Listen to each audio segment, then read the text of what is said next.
Mesdames, Messieurs, bonsoir, bienvenue sur Alizé pour votre édition de 19h. Nous sommes le mardi 1er mars. Voici les titres qui seront développés dans notre journal. La Bandanoa attend de pied ferme le Canada au premier tour de la Coupe Davis de tennis. Canadiens et Français étaient face à la presse ce matin. Une quarantaine de jeunes pointois vont s'engager pour plusieurs mois dans le service civique, l'occasion pour eux de faire leur premier pas dans le monde du travail. Les principaux syndicats guadeloupéens s'opposent à la réforme du Code du travail. Une mobilisation n'est pas à exclure. Le journal, Aurélie Ronze. À 3 jours du premier tour de la Coupe Davis, les deux équipes donnaient leur première conférence de presse ce matin au Vélodrome de Gourdeliane. Les Canadiens, qui se retrouvent privés de Milos Raonic et de Daniel Nestor, ont tenté de relativiser. De leur côté, l'équipe de France et leur capitaine Yannick Noah sont revenus sur l'accueil que leur a réservé la Guadeloupe. Le reportage de Quentin Van der Tichelen. Joe, Yannick, Gaël et les autres, tous sont présents et en confiance pour leur première conférence de presse sur le sol guadeloupéen. Tous les joueurs semblent prêts après une semaine d'entraînement et ravis de disputer ce premier tour en Guadeloupe. Une première mondiale très attendue. Alors, en termes d'accueil, ça a été assez incroyable. Je crois qu'à chaque fois qu'on rencontre quelqu'un dans la rue et qu'il nous klaxonne, il nous encourage. Donc c'est fabuleux. Au début, c'était un peu dur, pour être honnête. Il faisait chaud, humide. Mais ça nous a mis tout de suite dans le bain. Et puis là, je crois qu'on commence vraiment bien à s'habituer. Peut-être qu'il fait un peu moins chaud aussi. Mais... C'est fabuleux pour nous d'être ici. Le temps est magnifique, il fait beau, on est très bien reçus. L'île est superbe. Malgré les polémiques précédentes, Gaël, mon fils, se dit heureux d'être là et de pouvoir jouer aujourd'hui sur sa terre natale. Mais la venue en Guadeloupe a jamais été remise en question. Je suis guadeloupéen et c'est ça que je ne comprends pas qu'un journaliste puisse penser que je ne pense pas envie de venir en Guadeloupe, quoi. Et donc la question, je veux la retourner, c'est pourquoi j'aurais pas voulu venir en Guadeloupe. J'ai quand même le bras tatoué avec la carte de la Guadeloupe, je joue avec la Guadeloupe toute l'année. Mon père habite en Guadeloupe, ma famille vit en Guadeloupe, je suis guadeloupéen monsieur, pourquoi je voudrais pas jouer en Guadeloupe? C'est ce que je vous demande. Par contre, le joueur de tennis, il dit une option que c'était un peu compliqué forcément, mais depuis novembre je sais que je joue en Guadeloupe et j'ai toujours dit que je voulais jouer en Guadeloupe. Donc je retourne la question, pourquoi je voudrais pas jouer en Guadeloupe? Pour Joe, qui a connu 2 capitaines lors des précédentes Coupes Davis, Yannick Noah s'annonce comme un changement. C'est lui la différence. Chaque personne est différente. Donc lui, il nous apporte son savoir-faire à lui. Et jusque-là, ça se passe super bien. On vit très bien avec le groupe. On est super heureux d'être là. Et on espère tous que ça va se concrétisé par une victoire. Une victoire qui ne devrait pas trop poser de problème avec l'annonce de l'absence du numéro 1 canadien Milos Raonic pour ce premier tour. On a une équipe, ils ont leur numéro 1 qui n'est pas là. Je suis désolé pour eux, mais on n'avait pas peur d'eux. Quand un arbitre met un carton rouge à un joueur et que l'équipe se retrouve à 10, même si c'est à 11 contre 10, ça reste quand même compliqué, quoi. Les problèmes sont différents, il faut s'adapter. Ils ont leur numéro 1 qui n'est pas là. Leur numéro 1 il est 13e mondial. Moi j'ai un numéro 9 mondial et un numéro 10. On est plus fort qu'eux, quoi. On est plus fort qu'eux, avec ou sans. Alors peut-être qu'il y a des gens qui viennent à un match de tennis pour voir un spectacle. Moi je suis pas au spectacle là, moi. Ça c'était avant. Moi je veux qu'on gagne n'importe qui, contre n'importe qui. Parce que même si on va jouer vendredi contre des gars qui sont moins bien classés, à quoi ils pensent? Ils pensent à nous battre. Ils vont essayer de nous battre. On a déjà perdu contre des joueurs moins bien classés que ces gars qu'on va avoir en face de nous. Un peu de modestie dans cette équipe, c'est peut-être ça la touche et le vent de fraîcheur qu'apporte l'ancien vainqueur de Roland-Garros. Et enfin, si vous espériez croiser Tsonga ou un autre membre de l'équipe au bord de la plage, cela ne sera malheureusement pas le cas. Quand est-ce qu'on voit tous à la plage, un peu pour se détendre? Comment? À la plage, non? Jamais. Que le sport? Non, il n'y a pas de vacances, j'allais dire, on s'entraîne beaucoup. Je crois qu'on avait une demi-journée où ça nous a été laissé libre. Je crois que personne n'y est allé en fait. Et avis aux retardataires, 900 places supplémentaires vont être mises en vente à partir de demain. Une billetterie sera installée devant le Vélodrome de Gourdeliane. Ils ont entre 16 et 25 ans, habitent à Pointe-à-Pitre et ont choisi d'intégrer le dispositif national du service civique. Ces jeunes vont effectuer une mission au service de la collectivité et de l'intérêt général. Ils étaient reçus ce matin en mairie de Pointe-à-Pitre. Le reportage de Julien De Kuyper et Quentin Van der Tichelen. Lydia et Stanley faisaient partie de la quarantaine de jeunes présents en mairie de Pointe-à-Pitre. Pour eux, c'est l'occasion rêvée de faire un pas en avant dans la vie active. Je me sens motivée, très motivée, parce que je veux y arriver.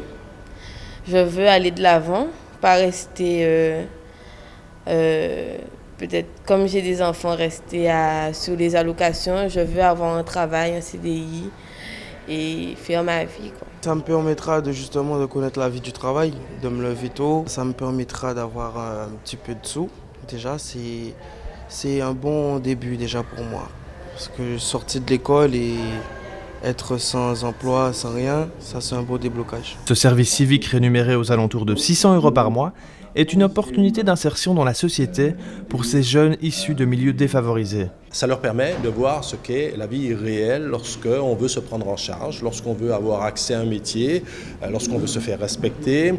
Il faut apprendre à se lever à une heure précise, à aller travailler à une heure précise, à avoir une tenue vestimentaire qui permette justement d'aller au travail, de se faire respecter. Tout ceci ne serait évidemment pas possible sans Georgette, qui encadre et recadre les jeunes tout au long de leur formation. Nous avons pas mal de jeunes qui ne font rien, qui sont très jeunes de l'école et qui ne font rien et puis qui sont, qui sont dans la rue à faire des bêtises. Pendant les 6 mois, je leur parle comme si j'étais une maman, je conseille, je les aide, je ne fais pas pour eux, je fais avec eux et après, ils se développent petit à petit. Le contrat civique n'est pas une solution panacée à tous les maux, mais c'est un apprentissage à la vie réelle, un apprentissage à l'entrée dans la vie professionnelle.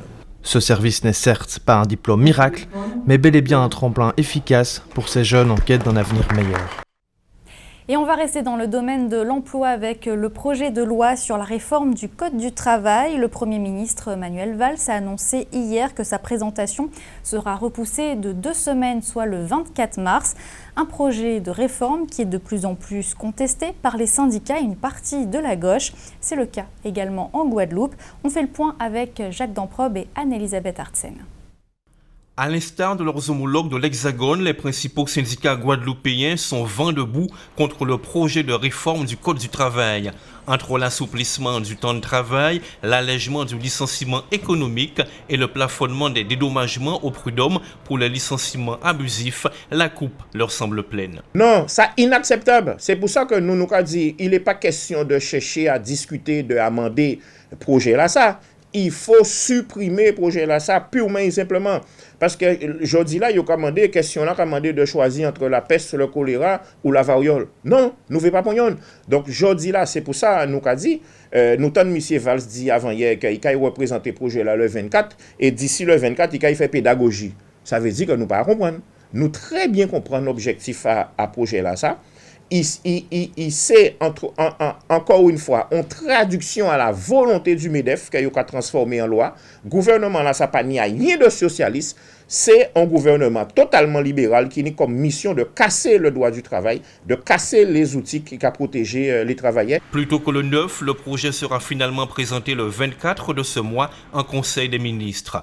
Cela dit, les syndicats guadeloupéens sont-ils prêts à se mobiliser, à manifester contre ce qu'ils considèrent être un mauvais coup porté aux salariés, ou alors les jeux sont-ils déjà faits? Pour ça, mais nous avons commencé à discuter avec les autres organisations syndicales. D'ailleurs, dans le cadre 1er mai, préparation à 1er mai, nous avons commencé à discuter avec les organisations syndicales. Nous avons une réunion qui est prévue vendredi soir. Et petit à petit, nous voyons qui type de mobilisation, qui type d'action nous peut mener en commun. Mais on a pensé que ça, en cas là, il est largement partagé. Toutes les organisations syndicales, très certainement, ont un point de vue quasi similaire. Ça, il a fait là, c'est inacceptable. C'est un recul entre guillemets historique pour droit travailler dans cette situation là, ça. Et ça, non, et au cas vrai, ça soulevait une indignation générale. Après avoir manifesté contre la baisse du pouvoir d'achat et surtout contre la vie chère, les Guadeloupéens vont-ils descendre dans la rue pour protester contre cette réforme qui risque de bouleverser le monde du travail? Depuis ce matin, les prix du carburant ont évolué. Comme chaque début de mois, le litre de super sans-plomb baisse de 7 centimes et passe à 1,23 €. 1 € le litre de gazole, des prix qui sont légèrement inférieurs par rapport à la métropole. C'est plutôt donc une bonne nouvelle pour notre porte-monnaie. Ambiance cet après-midi du côté des stations-service. Je ne regarde pas vraiment en fait le prix du carburant. Ça va peut-être m'arriver ici aux infos, j'ai entendu une baisse, mais sinon en général quand je fais l'essence, je ne regarde pas trop. Je ne savais pas. Merci de nous informer. Mais c'est toujours bien de savoir que l'essence baisse, puisqu'à un certain moment ça n'a fait que grimper. Et maintenant qu'il y a la baisse, on en profite au maximum. Le coût de la vie est déjà assez élevé comme ça, à part l'essence.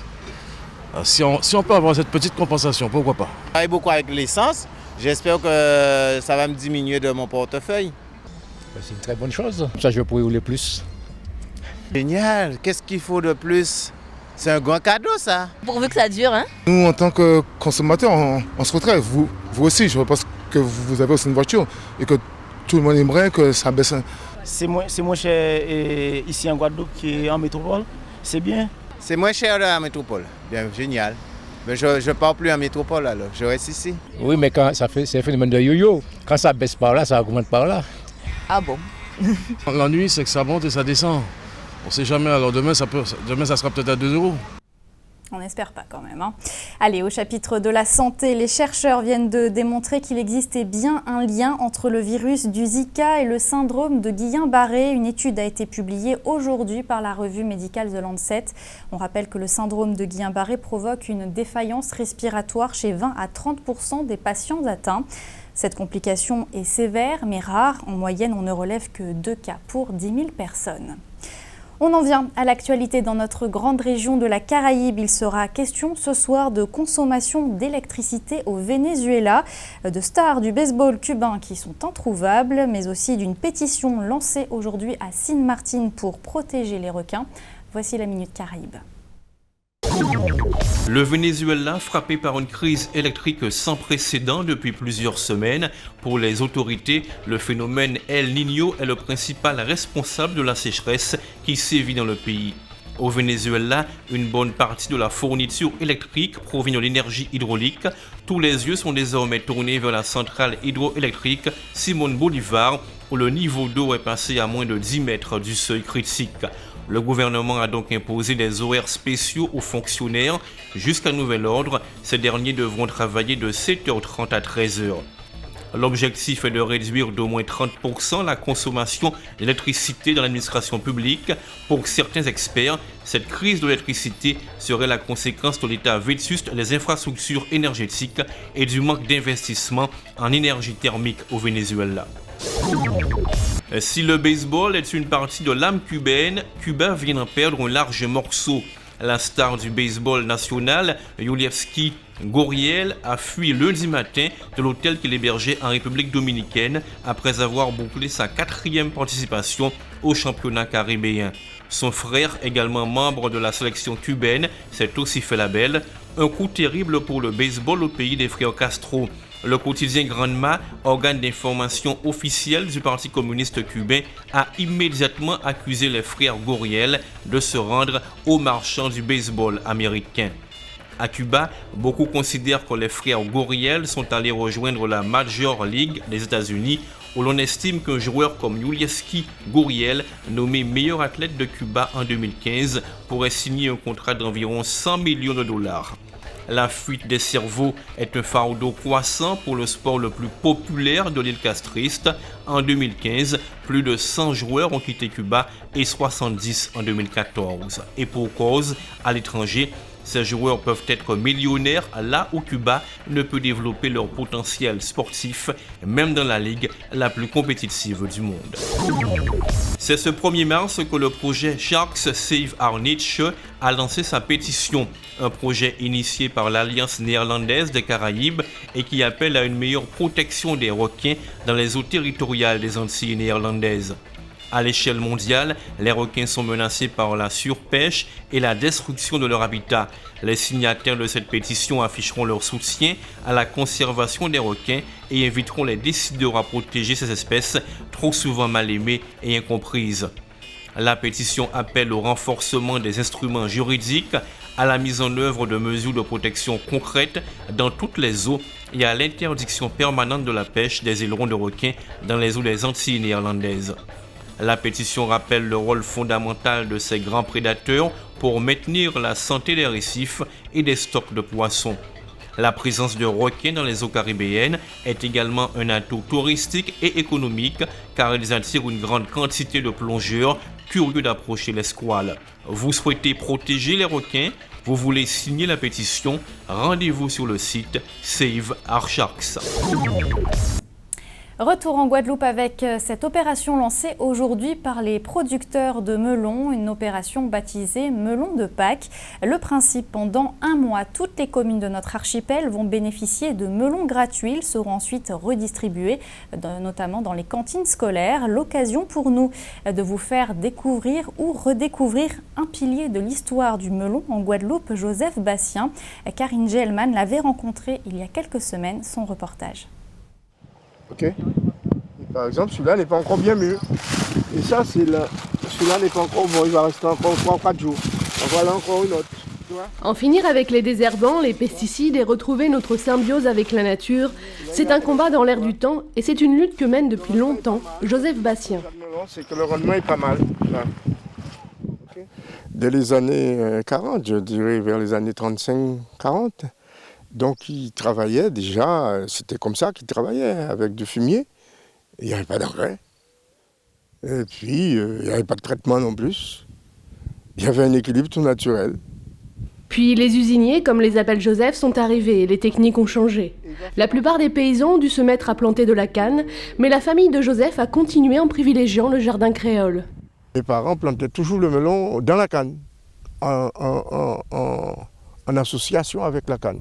On plantait la canne et on plantait du melon. On plantait du maïs, on plantait des concombres, on plantait des jaumons. C'était ça. Les parents d'avant, ils plantaient tout ensemble. Et c'était le sarclage manuel à ce moment-là. C'était les enfants, c'était les parents, c'était les plus grands qui sarclaient. On sarclait à la main, on n'avait pas de désherbant. Au retour de ses études en métropole, en polyculture, il mêle son expérience personnelle et son apprentissage au service de la terre guadeloupéenne. Il est un des piliers du secteur melon en Guadeloupe et de sa reconnaissance par l'IGP, l'indication géographique protégée, une labellisation pour un melon récolté à la main et vendu le jour même. C'est-à-dire avant, il y avait le melon, on ne voyait pas. Mais tel que c'est fait, c'est-à-dire avec des champs qu'en melon, ça a commencé dans les années, il faut dire déjà dès les années 79-80. Et en fait, on a commencé l'organisation vers les années 82-83. Et moi, j'ai été président vers les années 85-86.